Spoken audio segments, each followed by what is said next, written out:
इस वीडियो में Marathi paper upload किया गया है जो कि 80 मार्क्स का है। ये पेपर इंग्लिश मीडियम के बच्चों के लिए है। जिस टेक्स्ट का नाम अक्षर भारती मराठी अक्षर भारती है। ये पेपर रेड्यूस सिलेबस के बेस पे बनाया गया है और पैटर्न उसी के बेस का है। ये आपको हेल्प करेगा मार्च 2021 में अच्छे मार्क्स आने के लिए। पेपर के एंड में जो चैप्टर रेड्यूस हुए हैं वो सब मेंशन किया गया है, तो आप लोग वीडियो को लास्ट तक देखें। तो फर्स्ट पार्ट यहाँ पे आप लोग का 3 आवर्स टाइम रहेगा। इंस्ट्रक्शंस दिया हुआ है, उसके साथ साथ उसको सॉल्व करना है। यहाँ पे कुछ फोर्थ इंस्ट्रक्शन वो इम्पोर्टेंट है कि विभाग 5 में जो है उपयोजित लेखन रचना विभाग जो राइटिंग्स खिलाता है उसके अंदर जो सारांश लेखन लिखना होता है वो आपको पैसेज स्टार्टिंग में दिया होता है। आपको प्रश्न 1 का ई मतलब जो थर्ड पैसेज है उसके बेस पे सारांश लेखन आपको लिखना होता है, जो 6 मार्क्स के लिए आपको पूछा जाएगा लास्ट पार्ट के अंदर। पेपर को नीट एंड टाइडी लिखना है और मार्जिन्स प्रॉपर बना के क्वेश्चन नंबर डाल के लिखना है। तो शुरू करते हैं। फर्स्ट पार्ट गद्य विभाग 18 मार्क्स के लिए आएंगे। यहाँ पर 3 पैसेज रहेंगे आप लोगों को, 7 मार्क के 2 पैसेज जो सीन रहेंगे और 4 मार्क्स का एक अनसीन पैसेज जो प्रश्न 1 ई आपका आएगा, जिसके बेस पे सारांश लेखन भी रहेगा। जो अनसीन पैसेज है वो 10 मार्क्स का हो जाता है। 4 मार्क्स का यहाँ रहेगा आप लोग को और 6 मार्क्स के लिए सारांश लेखन अगर आप उसको अटेम्प्ट करते हो तो इस तरह से वो 10 मार्क्स हो जाता है। तो ये 18 मार्क्स का जो पैसेज ये काफ़ी आसान रहेगा। इसके अंदर 3 क्वेश्चन आएंगे, 2 मार्क्स के 2 क्वेश्चन रहेंगे जो इजी रहते हैं और एक पर्सनल रेस्पॉन्स का क्वेश्चन आएगा जो 3 मार्क्स के लिए आता है। पैसेज को आप अच्छे से रीड करना, हार्ड वर्ड्स जो मेन वर्ड्स अंडरलाइन करो तो आपका आंसर ढूंढने में आसानी होगी। यहाँ पे देखिए आप, पैसेज के पहले 2 मार्क्स का एक क्वेश्चन था, पैसेज के बाद में 2 मार्क्स का एक क्वेश्चन है और यहाँ पे 3 मार्क्स का एक सहमत लिखा हुआ है पर्सनल रेस्पॉन्स क्वेश्चन। तो इस तरह से 2 + 2 + 3 7 मार्क्स का फर्स्ट पैसेज आप लोग को आएगा। नेक्स्ट पैसेज अगेन ये भी 7 मार्क्स का रहेगा।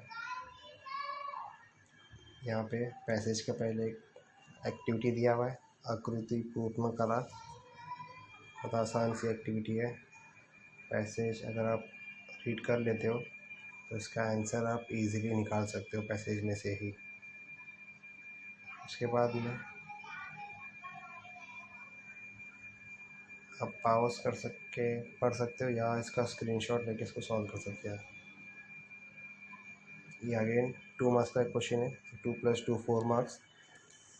फिर एक वापस एक एक्टिविटी है और लास्ट में सहमत जो कि 3 मार्क्स के लिए आया हुआ है। तो ये पैसेज भी 7 मार्क्स का है। 2 मार्क्स के इजी क्वेश्चन रहेंगे और 3 मार्क्स का एक पर्सनल रेस्पॉन्स का क्वेश्चन आएगा आप लोग को। नेक्स्ट जो हम लोग डिस्कस किए थे इम्पोर्टेंट पार्ट है अपठित गद्य। बच्चे यहाँ कंफ्यूज रहते हैं कि ये क्वेश्चन को आपको 2 बार यूज़ करना है, एक यहाँ पे और एक राइटिंग स्किल में जो सारांश लेकर आएगा उसमें। तो इसमें ये 2 मार्क्स के 2 क्वेश्चन आएंगे वो काफ़ी इजी रहेंगे।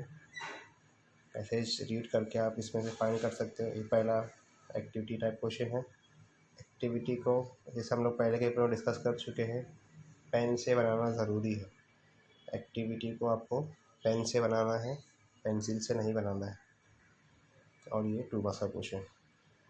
तो इस तरह से टोटल 18 मार्क्स आपका पैसेज में कवर होता है। 7 + 7 + 4 18 मार्क्स।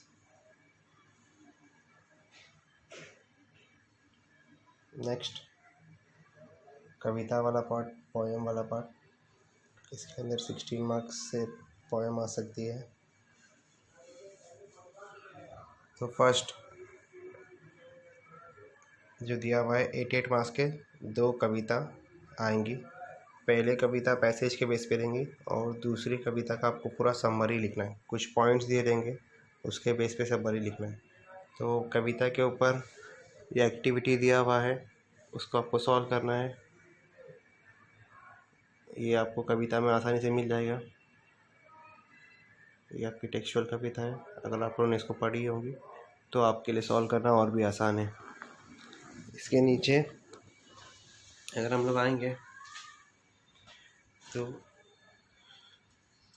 2 क्वेश्चन आपको मिलेंगे इजी, और लास्ट में जो है कविता की पंक्तियों को भावार्थ लिखना होता है या पर्सनल रेस्पॉन्स के क्वेश्चन मिलेंगे।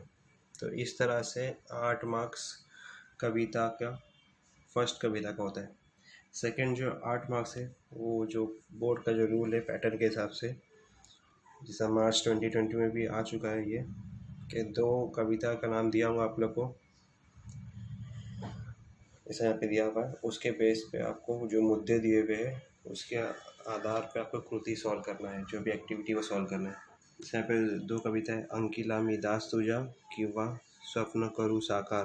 तो ये दोनों में से कोई एक कविता के बेस पे जितने भी पॉइंट्स है कि इस कविता के कवि कौन है, क्या विषय पे लिखा हुआ है, ये ओली का मतलब बताओ, और इसके आगे जो दिया हुआ है शब्दाचे अर्थ वगैरह, ये सब चीज़ें आपको सॉल्व करना है।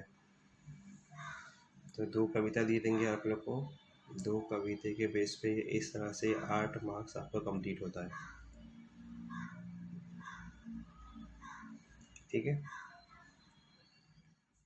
के बाद का जो नेक्स्ट टॉपिक है वो है स्थूलवाचन, जो 6 मार्क्स के लिए आपको आएगा। ये देखो यहाँ पे, खालीलपैकी कोणताही 2 कृती सोडवा। तो इसको आपको ब्रीफ में लिखना है, 3 में से कोई भी 2। ठीक है। तो टेक्सचुअल पार्ट हमारा यहाँ कंप्लीट होता है। 6 मार्क्स का स्थूलवाचन, 16 मार्क्स का कविता वाला पार्ट पद्य, और 18 मार्क्स का पैसेज वाला पार्ट गद्य पार्ट। 18 + 16 34, और ये 6 40 मार्क्स, मतलब आप लोग का हाफ पेपर टेक्स्ट बुक के बेस पे कंप्लीट हो जाता है। और नेक्स्ट हाफ पेपर का ग्रामर और राइटिंग स्किल पार्ट है, जो 16 मार्क्स का और 24 मार्क्स का आपको आएगा। तो जो नेक्स्ट पार्ट है भाषा अभ्यास, व्याकरण, ग्रामर, उसमें जो फर्स्ट है वाक्याचा प्रकार ओळखा, 2 मार्क्स के लिए। काफ़ी स्कोरिंग है, 16 मार्क्स बच्चे यहाँ स्कोर कर सकते हैं। जिन बच्चों को मराठी टफ लगता है उनको ये पार्ट ज़रूर अटेंड करना चाहिए। विधानार्थी करा, वाक्यार्थी करा। और ये जो नेक्स्ट क्वेश्चन है इसमें सब में ज़्यादा मार्क्स है, 4 मार्क्स है, क्योंकि यहाँ पे 2 चीज़ पूछा गया है, अर्थ भी लिखना है आपको और वाक्य में उपयोग भी करना है, तो इसीलिए इसका मार्क्स ज़्यादा है, 4 मार्क्स है। नेक्स्ट प्रश्न 4 बहुत इजी होता है। इसके अंदर इजी क्वेश्चन, समानार्थी, विरुद्धार्थी, लिंग बदला, वचन बदला, इस तरह के क्वेश्चन आएंगे, या शब्द समूह बदल, एक शब्द दिया, 1 word for the given sentence, इस तरह से। तो ये पार्ट काफ़ी स्कोरिंग है। आप लोग अगर टेक्स्ट बुक अच्छे से सॉल्व किए हो बेसिक वर्ड्स, तो इस यहाँ पे आप लोग उसको हल कर सकते हो। नेक्स्ट ये 2 टॉपिक जो है प्रॉपर लेखन नियमानुसार लिखना है, इसको सेंटेंस मीनिंगफुल रहना चाहिए, और नेक्स्ट जो है विराम चिन्ह, प्रॉपर पंक्चुएशन मार्क रहना चाहिए। तो इस तरह से आप लोग का ग्रामर जो है वो 16 मार्क्स कंप्लीट होता है। नेक्स्ट टॉपिक हमारा उपयोजित लेखन है, जिसको रचना विभाग या राइटिंग स्किल भी बोलते हैं। यहाँ पे आपको काफ़ी सारे ऑप्शन मिलेंगे, आपको चूज़ करना है कौन सी चीज़ कम टाइम कंज्यूमिंग है और कौन सा आप अच्छी तरह से लिख सकते हो। पत्र काफ़ी आसान होता है, औपचारिक, अनौपचारिक, आप दोनों में से कोई एक चूज़ करके लिख सकते हो। इसके अलावा इसे हम लोग पहले डिस्कस कर चुके हैं, सारांश लेकर आता है, जो कि प्रश्न 1E जो पैसेज ऊपर गया है अपठित गद्य, उसका 1/3 सारांश लिखना होता है, आपको समरी लिखना होता है वो चीज़ का। तो अगर देखा जाएगा तो यहाँ पे 2 नहीं 3 ऑप्शन है, 2 पत्र लिखना है या फिर 1 सारांश लिखना है। तो तीनों में से कोई एक आप लोग चूज़ कर सकते हो। पत्र ही काफ़ी आसान होता है, तो आप लोग पत्र को चूज़ करो।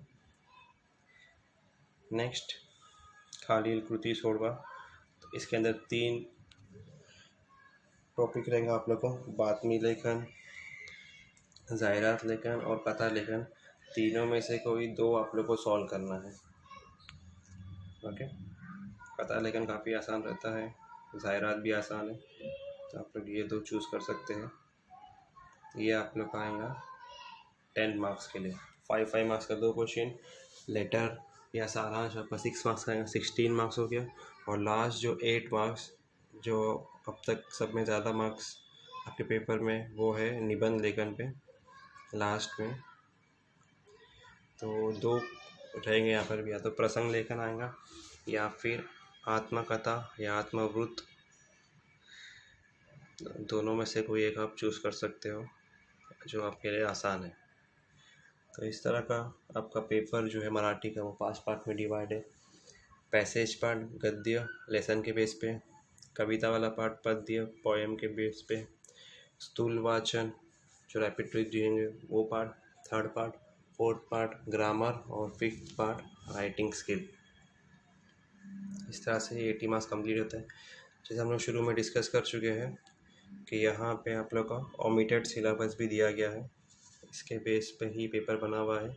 ये सब चैप्टर्स आप लोग को इस बार एग्ज़ाम में नहीं आएंगे और इसके बेस पे कोई क्वेश्चन भी आप लोग को नहीं आएगा। बट एक चीज़ ध्यान दो, नीचे लिखा हुआ है ग्रामर और राइटिंग स्किल पार्ट अगर कोई है उस चैप्टर से तो वो एग्ज़ाम में आ सकता है। तो आप लोग इस पेपर को प्रैक्टिस करो, ये आपको मराठी में अच्छे मार्क्स स्कोर करने में हेल्प करेगा। ये पेपर कम्प्लीटली पैटर्न के बेस पर है और रेड्यूस सिलेबस के बेस पे है। इसी तरह बाकी सब पेपर्स भी अपलोड कर दिया गया है, science, maths, history, geography, Hindi. आप लोग वहाँ जाके चैनल पर जाके उसको डाउनलोड कर सकते हैं और रेफ़र कर सकते हैं।